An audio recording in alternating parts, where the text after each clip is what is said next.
Welcome, Chisholm Trail 61. You know, I know some of y'all probably like me got ready to make a pie a while ago and realized all my pie crust, the only thing I had was store-bought pie crust and they in the freezer froze solid, so I can't use them. So I'm going to make a homemade pie crust and I'm going to show y'all how I do that coming up right now. Okay, I'm going to be using my little food processor here today for this, but if you don't have a food processor, you can use a mixer, you can use just your hands, whatever, it's nothing. I just, because I'm going to be using a flour and I don't want the flour flying all over me, I'm not going to use a mixture. But first thing we're going to put in is 1 1/4 cup of all-purpose flour. And then we got 1 tablespoon of sugar. Now, if you're making pie crust for like a chicken pot pie or something like that, you can either cut the sugar down to like a quarter, all the way down as much as to a 1/4 tablespoon, or you can just completely omit it. I got 1/8 of a teaspoon of salt, and I'm just going to give that just a little mix there just to get it sort of mixed together. Just get it stirred up together, get everything stirred together there a little bit. And then we're going to take, and I'm going to get out 1 stick of butter, or 1/2 cup, 8 tablespoons. 1 stick is what it is. And what you want to do is just cut your butter into pieces. Now the butter needs to be cold. That's why I still had it in the refrigerator. Just cut it into pieces. And if you're doing it by hand, what you'll want to do is you'll want to dice your butter up. I'll show you here. I'm cutting it in chunks like this. But if I was doing this by hand, I'd want to cut it into pieces like this, about this big.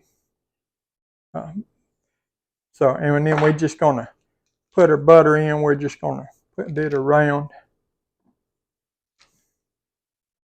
And what we want to do is, now your butter has to stay cold. That's one of the secrets to making a good pie crust, is keeping your butter cold. Because if your butter's not good and cold, then your pie crust, it's not going to work right in your pie crust, and your pie crust is not going to turn out. Get this shut back down, and we're just going to sort of chop our butter up into the well, if I can get the thing there, we're going to just sort of chop it up into our flour mixture there. Want to get our butter chopped up some. I don't use this thing here a whole lot, so I'm not real good at using it. I've had it for several years, but I just never use it. And so we're just going to stir it around and chop our butter up into it. Just get it mixed up. And it's still going to be a dry mixture, but it'll be sort of a crumbly mixture. And you can see it's still dry, but it's crumbly, and it's really cold off at there. And what we want to do now is, I got some ice water over here. I'm going to get this ice water, and I'm going to put 5 tablespoons of ice water in. So there's 1, 2, 3, 4, 5. And then we're going to just mix that in. Now you don't want to over mix your dough here. That's really important. Even whenever we get done, it's going to be sort of dry like, but I'll show you how to tell if it's right or not. Give me a good hold on that, because it's getting thicker, because of our stuff mixing into it, our water and stuff, and we don't want to, like I said, we don't really want to over mix it. So now You can see how it's crumbly from the butter and stuff. Now the way to tell if it's gonna make good pie crust, get you some in your hand and just squeeze it. And you see how it's sticking together there? That tells us that it's ready to make a pie crust. It's gonna make a good pie crust. So what we're gonna do now is we're gonna get us some of this problematic stuff for me, cling wrap. I hate to fool with this stuff because I never have any luck out of it. Every time I use it, I have problems. I can't get it to tear. I can't get this to work on it. But at any rate, we're just going to lay that out. We're going to take our blades out of our mixture here. Get them out of the way because we don't want to get cut on them. Them things are like razor blades. They're sharp. And we're just going to take and dump our flour mixture out on the saran wrap. And we're just going to use the sides to sort of pull it together, make it come up in just a little ball there. And I'm going to tear me off some here if I can. Use the edge of that to tear it off with. Hey, maybe I need to start using that edge more often. That worked out pretty good. I'm just going to get the corners and I'm just going to pick it up. And what we're going to do, we're just trying to get it all pulled in together there.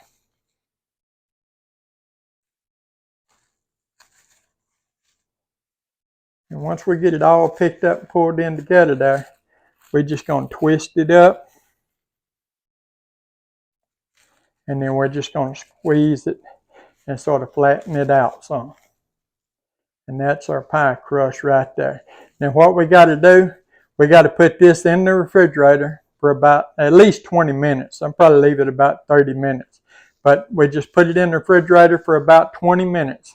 And then we'll bring it out and we'll be back at that point and show you the next step.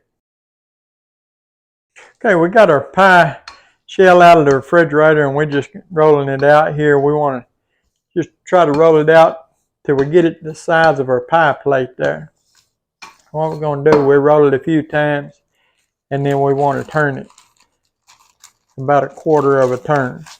And what this does, this will sort of keep it going the same way, make it more evenly, and we'll realize that it sticks to our plate counter here before it gets so bad that it'll tear it up. If it sticks, we'll know it a little bit ahead of time. We left our pie shell in there a little bit longer than what we had planned on leaving it in there. We had some company come over and we're working it out. We're going to get it worked out, I think. Just going to take a little bit. Just when you roll it out a little bit, pick it up and just turn it a little. And like I said, that'll help keep it from getting stuck and tearing when we go to pick it up. Okay, we didn't get it on video, but what we did when we got it rolled out, we just turned the pie plate upside down and make sure we had it big enough. And then folded it in half and picked it up and set it in and just folded out. I mean, everybody knows pretty much, I think, how to put a pie in a pie plate. And it's just a long, drawn-out process about that. That's probably the longest part of it. So we didn't want you to sit through all that. But and then, you know, if you got some little cracks or something in it, you can take and just dampen your finger and mash them back together. Or, you know, if you got a spot, you know, that you need to add a little piece, just dampen your finger and put it back in, sort of like I did when I was doing that, rolling it out there. Well, what we're going to do now, we got all this excess hanging off. We're just going to take a fork. We're going to dip it in a little bit of flour. And we're just going to go around. And this is all I do right here. Just go around the side, mashing it down on the edge like that. And get some more flour on it. And just go around the edge. You're just more or less putting a cut in it. So that what you can do then is just peel that off of it. See how that'll peel off there? Just peel it off around the pie plate. You get you a little bit of flour on it and that make it come off like it don't stick to your pie dough, what I'm saying. And then you can just peel your pie dough away from it so that you don't have all that excess. Now you can also just fold all the excess under it if you want to and make your lip out of it. But I prefer just to cut it off like this and not have it on there at all. That's just a personal preference thing. You can do it either way. Fold it under and make you a little top on it, or you can just cut it off and leave it like this. Now if you want a little design on it, you can dip your fork again and just go around all the way around it with your fork like this, so that when you do bake it, it has that ridge on top of it. These little indentions will show up once it's baked, and they'll look like a little design on top of it then. Little piece there hanging that I missed, I can get off, pulled off. Just go around it.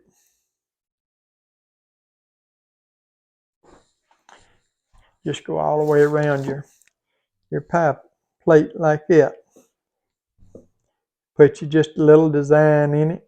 You don't want to mash down real hard on it when you're doing this, because you don't want to cut your pie crust off in there. But now you can take, if you wanted to use this right away, if you was going to make like a pudding type pie where you wasn't going to bake your filling in the oven, you could bake your pie crust in the oven 350 degrees for 10 to 15 minutes, just until it gets golden brown and done good. And if you are going to fix something that like a pecan pie or something like that, that you're going to bake your filling and your crust together, then you just want to poke a few holes in it so it doesn't rise up. Put your filling there and bake the whole thing with your pie. You can put this, cover it in saran wrap or in cling wrap, put it in the freezer, use it. It'd be good in the freezer a month or two, sitting in the freezer. Just wrap the whole pie shell and everything, pie shell, your dish, everything, and just set the whole thing in the freezer. When you get ready to use it, just take it out, set it down, let it warm up for about 15 or 20 minutes before you put it in the oven, because you don't want to put a dish in the hot oven coming right out of the freezer. So be sure you let it warm up, but it'll keep a month or two in the freezer if you got it wrapped up good. So there you have it. That's all really there is to making a pie shell. It's not really a hard process. Like I said, the hardest part is just getting it over into the dish without tearing it up. But anyway, give the video a thumbs up if you will. Like, share, subscribe to our channel. We appreciate all of you that do. We appreciate all of you that take time out of your day to watch our videos. And we're going to get us a pie made here in a little while, and we'll see you on the next one.